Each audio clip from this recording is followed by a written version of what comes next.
Well, hello everyone. TheOntarioGardener here, back with another PlateUp automation tutorial. And today we're covering another modded dish.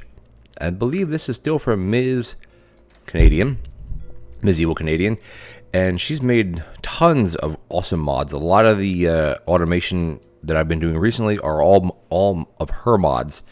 And today we're doing apple crisp. Basically, follow my mouse. We have apple crisp. It takes chopped apples. It takes breadcrumbs, which you have to make your typical, this is your typical bread, auto bread setup, going to portion it onto the heated meat. This is the compact version. I will make another version where it's the more efficient, but not compact, but this is the most compact 5. If you take these two away, you're still at 5x4. It's probably the most compact you can make it. I haven't been able to figure out how to do it a different way to not have this, but nonetheless, follow your mouse around here. This does your typical, makes your dough, cooks your bread, portions it. You never want to portion off a safety hob when you're doing bread, because the last one will cook into toast, and then it will just sit here and it'll break your system. Goes over to the heated mixer, where the heated mixer will chop the toast, it'll make the toast, and then it'll chop the toast into breadcrumbs. It'll combine it with a scoop of sugar, and it'll combine it with the chopped apples into the apple crisp. So let's run it here. It takes a bit of time, as you would expect, because you have to make the bread and you have to make this. Now, is this by any means fast? The answer is no, not at all. This is probably the slowest way you could do it.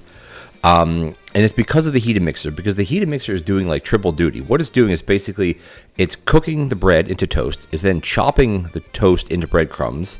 It is then it is then cooking the apple crisp itself. Like it requires multiple cookings here. So this is going to be done. It's going to portion off of here. It's going to come down. This is now going to cook, which isn't that slow. Cooks relatively, quickly, if you will. And remember though, this is a dessert. So by the time your first one's done here, there we go. It's going to chop it. It's going to combine it. And it's still, even though it's doing a heating action, the mixer still mixes. I'm not sure if that's just a glitch, but it's going to combine. And this takes quite a bit of time, probably twice as long as it takes to actually cook a piece of toast. But this is a compact way, and it says apple crisp, and there you go.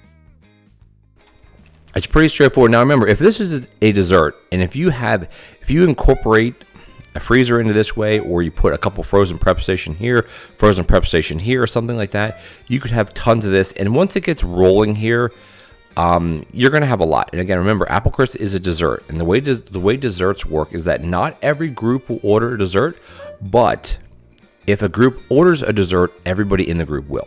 So if this is your only dessert, this may not keep up fast enough, but then again, use your patience timers, guys. Use them. Anyway, this is going to be a short and sweet one here. This is compact automation of apple crisp.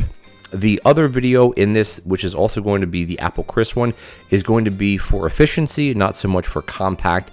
And it'll cycle through these things probably at least 2 to 3 times as fast as what you see here. Let's just end the practice mode so you can get back to the main screen if you want to screenshot this for your own use.